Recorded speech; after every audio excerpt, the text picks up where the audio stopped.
Japon fait-moi peur, un podcast consacré aux histoires d'épouvante 100% japonaises. Je m'appelle Sabrina et je vous donne rendez-vous ici pour découvrir des légendes urbaines, creepypasta et autres histoires mystérieuses tout droit venues du Japon.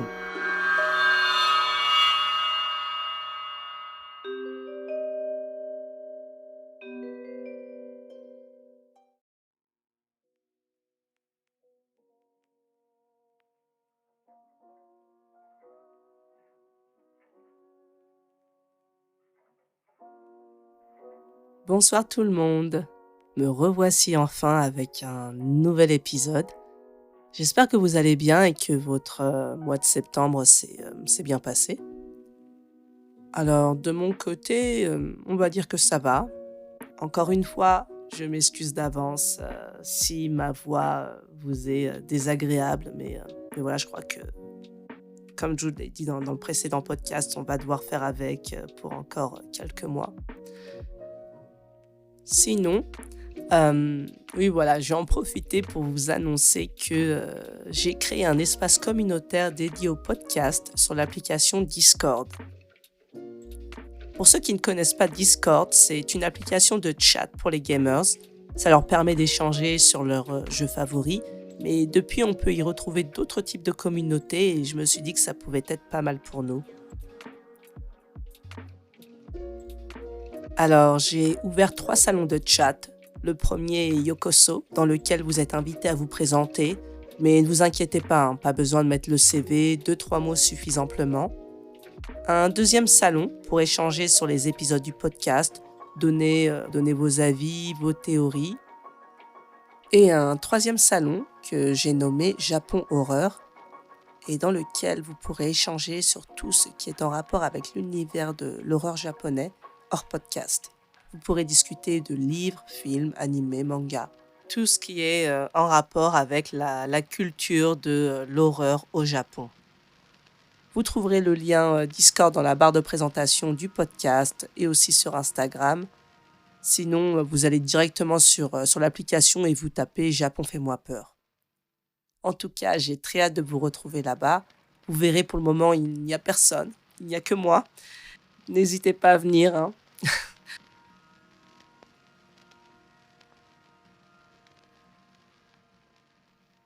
Bien, entrons maintenant dans le vif du sujet avec une histoire qui nous vient de Hatsune Matsushima. C'est une ancienne idole japonaise. Elle a fait du mannequinat, elle a aussi participé à plusieurs émissions télé, mais aussi joué dans des dramas. Depuis, elle s'est reconvertie sur YouTube et s'est spécialisée dans les histoires qui font peur, le kaidan. Elle aurait aussi la capacité de voir des choses, et ce sont justement ses propres expériences effrayantes qu'elle partage. L'histoire d'aujourd'hui date de sa jeunesse, lorsqu'elle n'avait que 14 ans. Podcast 21. Ne va surtout pas aux toilettes à 2 heures du matin.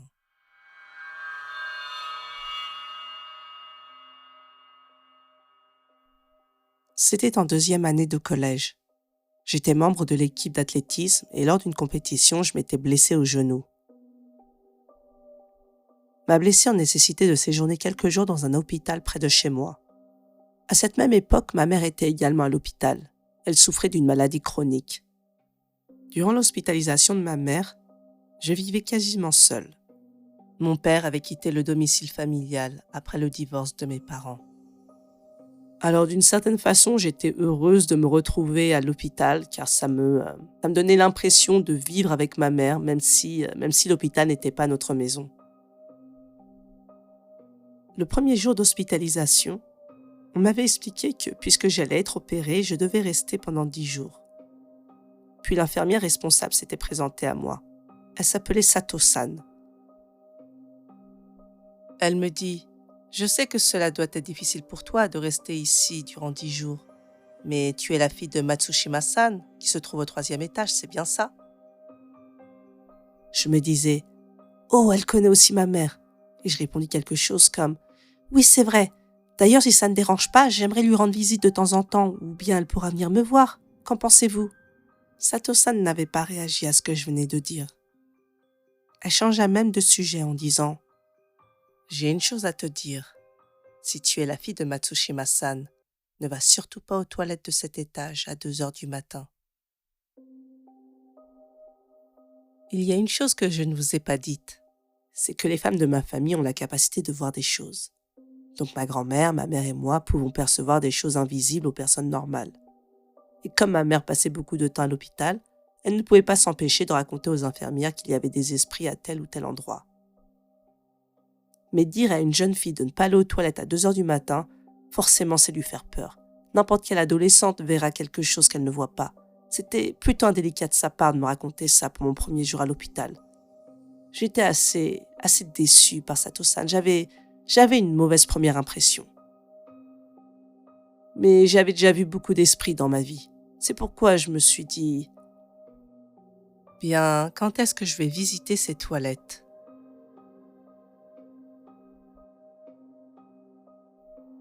Déjà, je savais que je n'irais pas le soir même. Si l'expérience s'avérait trop effrayante, il me resterait encore 9 jours à passer à l'hôpital. De plus, le 2e jour, je devais être opéré, et donc dans l'incapacité de marcher pendant quelques jours. Je m'étais donc décidé d'y aller la veille de mon départ de l'hôpital. C'était bien plus raisonnable. Les soirs qui suivirent après l'opération, je demandai à Sato-san de me donner des somnifères pour ne pas me réveiller au milieu de la nuit et être tenté d'aller aux toilettes. Je n'en avais même pas parlé à ma mère. Je me préparais simplement à y aller seule. Et la 9e nuit était enfin arrivée. J'avais réglé mon alarme sur 1h50 du matin.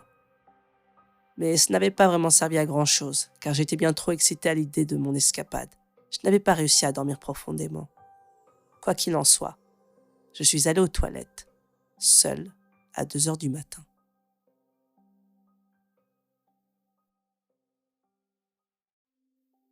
Dans les toilettes, il y avait 4 cabines.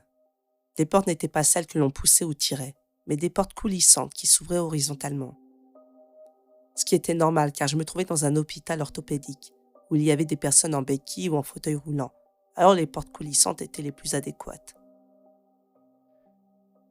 Puis je réalisais que je n'avais pas demandé à Sato-san quelle toilette faisait peur. Peut-être s'agissait-il du lieu en entier ou seulement d'une cabine. Mais je me dis que généralement les histoires effrayantes se passaient toujours dans la cabine du fond, celle qui était la plus éloignée de la porte d'entrée, comme par hasard. Je m'étais assise sur le siège des toilettes et j'attendais que quelque chose se produise. Et c'est là que je me suis dit, peut-être que Sato-san m'a raconté cette histoire pour me faire rester dans ma chambre, histoire que je sois assez effrayée pour que je n'échappe pas à leur surveillance en pleine nuit, pour me promener dans l'hôpital. C'était possible. Alors j'ai attendu encore un petit moment, mais toujours rien. Je me décidai à retourner dans ma chambre. J'essayais d'ouvrir la porte, mais elle ne glissait pas. Comme il s'agissait d'un hôpital, il y avait aussi un bouton d'appel d'urgence. J'ai donc appuyé dessus, mais aucun signal. Je commençais à paniquer. Puis j'entendis un bruit comme un grincement dans le silence. Ça venait du couloir. Peut-être un fauteuil roulant qui se déplaçait. En tout cas, c'est ce que je me suis dit. J'avais donc un peu d'espoir. Si cette personne en fauteuil roulant vient aux toilettes, elle pourra peut-être ouvrir cette porte et demander de l'aide à une infirmière. Au moment où j'entendis la chaise roulante entrer dans les toilettes, j'ai crié « Excusez-moi, je suis coincée aux toilettes. Si ça ne vous dérange pas, pourriez-vous appeler une infirmière pour avoir de l'aide, s'il vous plaît ?» Mais encore une fois, un grincement et aucune réponse. Puis un gros boum, comme si le fauteuil roulant avait heurté la porte de ma cabine. J'étais encore plus en panique et je disais « Attendez une minute, s'il vous plaît, il y a d'autres toilettes et j'ai des problèmes parce que cette porte ne s'ouvre pas. Si vous frappez la porte, je vais encore avoir plus de mal à l'ouvrir. » Mais la personne ignorait ce que je disais et continuait à frapper dans la porte. Et bam, un grand bruit, comme si quelque chose s'était renversé. J'étais très effrayée et en colère, mais je m'inquiétais aussi de savoir si la personne allait bien. « Vous allez bien ?» Et encore une fois, aucune réponse. Soudain, une main très fine sortit de l'interstice sous la porte et essaya de rattraper ma jambe. Et je me suis mise à crier « Je ne peux pas le faire, je ne peux pas le faire, je ne peux pas le faire, à l'aide, s'il vous plaît !» Et d'un coup, la porte s'ouvra. Ma mère se tenait là. Elle avait l'air très en colère. « Toi, qu'est-ce que tu fais là ?» Comme j'étais trop choquée pour répondre quoi que ce soit, ma mère continua. « Je croyais qu'on t'avait dit de ne pas venir ici. Pourquoi es-tu là ?» Elle me fit sortir des toilettes et continua. « Tu dois retourner dans ta chambre. » Bien sûr, il n'y avait pas de fauteuil roulant. Après avoir quitté les toilettes, j'ai posé beaucoup de questions à ma mère. « Je ne t'ai pas parlé des toilettes. Comment l'as-tu su ?» Et je lui ai expliqué ce qui s'était passé dans les toilettes. Elle s'est contentée de répondre. « Oublie cela. De toute façon, tu vas te coucher maintenant. » Entre-temps, nous étions arrivés dans ma chambre. Mais j'étais encore terrorisée. Je ne pouvais pas m'endormir. Mais ma mère est restée à mes côtés jusqu'à ce que je me calme. Et pendant 1 heure, elle me dit des choses telles que « Pense à ce qui s'est passé aujourd'hui comme à un rêve. Et de toute façon, tu vas quitter l'hôpital demain. Tu n'as plus qu'à dormir jusqu'à demain matin. » Grâce à ça, j'ai commencé à me sentir un peu plus calme. Il était temps pour ma mère de retourner dans sa chambre. Comme elle avait été si gentille avec moi, j'avais envie de faire quelque chose pour elle. Alors je la raccompagnai jusqu'à l'ascenseur. Il y avait 3 rangées d'ascenseurs dans le hall. C'est là que je lui ai dit bonne nuit. Je m'apprêtais à partir en tournant le dos aux ascenseurs lorsque j'entendis un ding. Hein? En me retournant, j'ai vu que les portes de l'ascenseur s'étaient ouvertes et que de nombreux patients étaient entassés à l'intérieur. On était très tôt le matin, plus d'1 heure après l'incident des toilettes, de 2 heures du matin. C'était étrange, non? Au milieu de ces patients, j'ai vu une fille en fauteuil roulant et Sato-san, l'infirmière qui s'était toujours occupée de moi, elle se tenait là aussi. « Ah, Sato-san! Pourquoi êtes-vous… » Je n'avais pas eu le temps de finir ma phrase. Les portes de l'ascenseur s'étaient rapidement refermées. J'ai vérifié à quel étage se rendait l'ascenseur en regardant le voyant lumineux. Du 5e étage où je me trouvais, il était monté au 6e, 7e, puis 8e, jusqu'au rooftop, le toit. Et soudain, la lumière du sous-sol du B1 s'était allumée. Pourquoi la lumière du B1 s'allume-t-elle à la fin alors que l'ascenseur est monté jusqu'au toit? Mais il se passait tellement de choses à ce moment-là que je n'avais pas envie d'enquêter sur ce mystère. Je me précipitais dans ma chambre et je passais le reste de la matinée à essayer de dormir.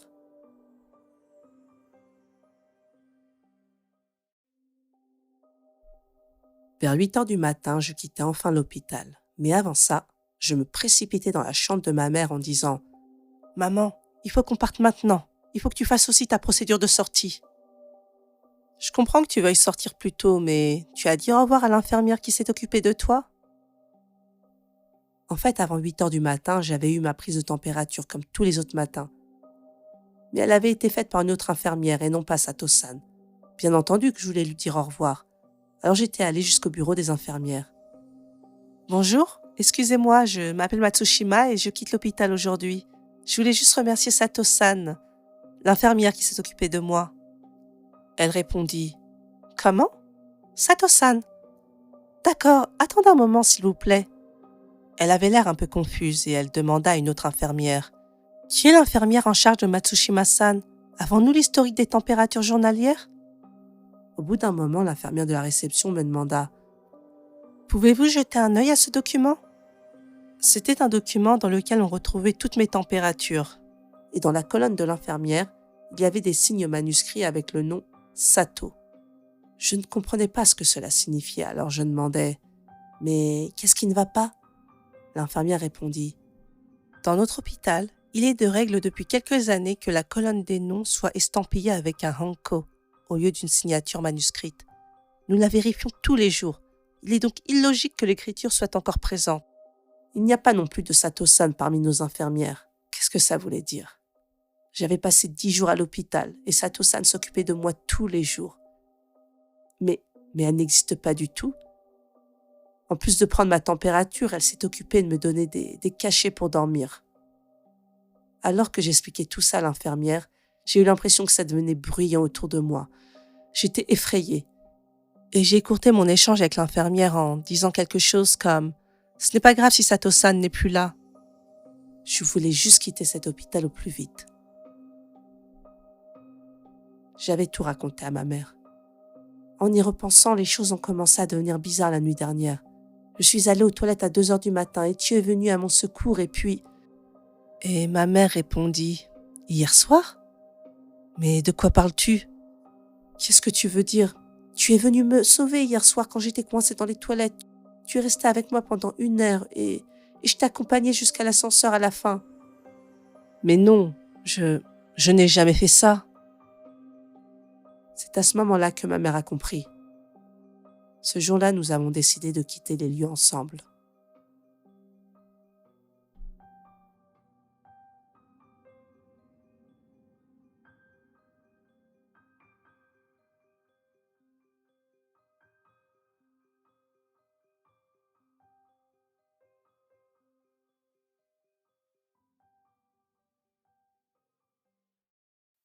Oshimai. Eh bien, j'espère que cette histoire vous aura plu. En tout cas, moi, j'ai beaucoup aimé. Je l'ai trouvée très effrayante. Là, je suis encore un peu perturbée, hein. J'ai dû m'arrêter à plusieurs reprises histoire de calmer un peu mes nerfs. Alors, j'ai plusieurs théories et vous pourrez me dire ce que vous en pensez. Parce que je pense que là, il y a plein de questions, hein, dans cette histoire. Déjà, est-ce que c'est vrai? Bien, moi, je lui donne le bénéfice du doute. C'était une personnalité qui est connue pour voir des choses. Donc, je vais partir du principe qu'elle nous a raconté une histoire, un événement qui lui est réellement arrivé. Et c'est ce qui rend cette histoire d'autant plus effrayante, en fait. C'est ça. On sent qu'il y a peut-être du vrai dans tout ça et ça fait peur. Il y a trois grosses interrogations dans cette histoire. C'est d'abord Sato-san, qui elle est, puisqu'on a retrouvé son nom écrit à la main sur les documents. Et ça, c'était une façon de faire avant la nouvelle règle. Je me demande si c'était pas une ancienne infirmière qui avait travaillé dans cet hôpital et donc était son esprit. Et puis aussi, pourquoi a-t-elle fait en sorte à amener Hatsune à visiter les toilettes parce que c'est ça en fait qu'elle a fait, hein. Elle a su comment s'y prendre pour comment dire, pour la titiller en fait, pour éveiller sa curiosité, pour qu'elle vienne visiter ses toilettes. Mais dans quel but? Ensuite, il y a la fille en fauteuil roulant dans l'ascenseur. Est-ce que c'est elle qui était devant sa cabine de toilette? Et pourquoi a-t-elle fait ça? Était-elle en colère ou peut-être qu'elle demandait de l'aide? On ne sait pas. Et puis surtout, sa mère. Voilà, sa mère était là lorsque la porte de la toilette s'est ouverte et elle était avec elle après pour la raccompagner dans sa chambre. Elle était avec elle après pendant 1 heure à essayer de la calmer. Elle lui a dit au revoir avant de voir le deuxième ascenseur avec tous les autres patients. Mais qui était-ce? Alors je sais pas, il y a une possibilité. Est-ce que ça serait pas l'esprit de la mère en fait qui a senti qu'il se passait quelque chose et son esprit par voilà une mère protège toujours son enfant sans s'en rendre compte est allé protéger, sauver son enfant? Ou est-ce que ça serait quelque chose d'autre? Mais quoi et qui et dans quel but? Voilà, est-ce qu'il y a quelque chose d'autre qui habite l'hôpital? Moi, je sais pas. Je trouve cette histoire tellement... Ouais, il y a beaucoup de questions qui restent en suspens. Et en fait, la Hatsune, elle-même, en fait, après toutes ces années, elle est tout autant perdue. Et j'imagine qu'elle n'est plus jamais retournée dans cet hôpital. Enfin, c'est impossible.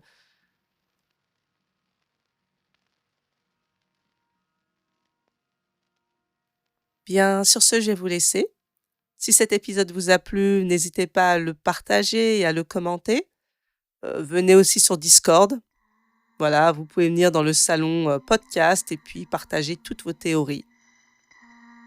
Allez, je vous dis à très bientôt sur Japon Fais-moi peur pour plus d'histoires d'horreur japonaises.